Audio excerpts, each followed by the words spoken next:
কোটা সংস্কার আন্দোলনের সমন্বয়কারীদের ডিবি কার্যালয়ে বসে খাওয়ানোকে জাতির সঙ্গে মশকরা বলে মন্তব্য করেছেন হাইকোর্ট।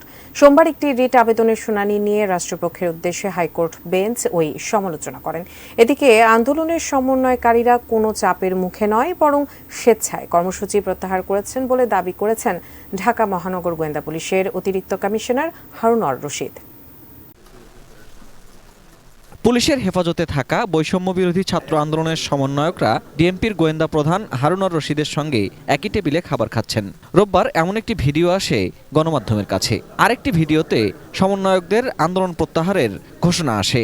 সার্বিক স্বার্থে আমরা এই মুহূর্তে থেকে আমাদের কর্মসূচি প্রত্যাহার করছি। আন্দোলনকারীদের উপর গুলি না চালানোর নির্দেশনা ও কোটা বিরোধী আন্দোলনের 6 সমন্বয়কের ডিবি হেফাজত থেকে মুক্তির নির্দেশনা চেয়ে 2 আইনজীবীর করা এক রিট আবেদনের শুনানির সময় বিষয়টি নিয়ে উৎসাহ প্রকাশ করেন হাইকোর্ট। ভাতের টেবিলে বসে ছবি তুলে এটা করেন, আপনি কি এটা মশকরা পাইছেন? ঠিক এই মশকরা ল্যাঙ্গুয়েজটা ইউজ করছে। রিটটির প্রাথমিক শুনানি শেষে মঙ্গলবার এ বিষয়ে আদেশের জন্য রেখেছেন বিচারপতি মোস্তফা জামান ইসলাম ও বিচারপতি এস.এম. মাসুদ হোসাইন দোলনের সমন্বয়ে গঠিত হাইকোর্ট বেঞ্চ। আজকে বাংলাদেশে এই আইটি ইনফরমেশন টেকনোলজির যুগে আমার মোবাইল চেক করবে যে কেউ, আমার ডায়েরি চেক করবে যে কেউ, আমার প্যান্ট চেক করবে যে কেউ, এই অধিকার তো কাউকে দেওয়া হয় না।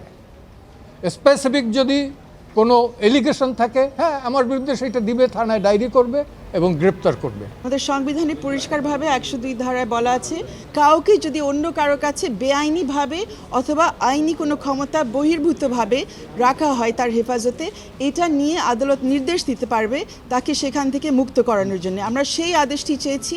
এদিকে 6 সমন্বয়কের ভিডিও বিবৃতি জোর করে নেওয়ার অভিযোগ উড়িয়ে দিয়েছেন গোয়েন্দা প্রধান হারুন আর রশিদ। রাজধানীর মিন্টো রোডে ডিবি কার্যালয়ের প্রধান ফটকে সাংবাদিকদের কাছে এ দাবি করেন তিনি।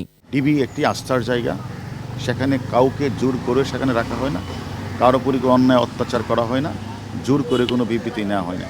আমি মনে করি তারা রিয়েলাইজ করেছে যে তারা আমাদের কাছে লিখিতভাবে বলেছে যে সরকার তাদের যে দাবি পুরাটাই সরকার মেনে নিয়েছে এবং সেই কারণেই তারা তাদের যে আন্দোলন তারা প্রত্যাহার করে নিয়েছে।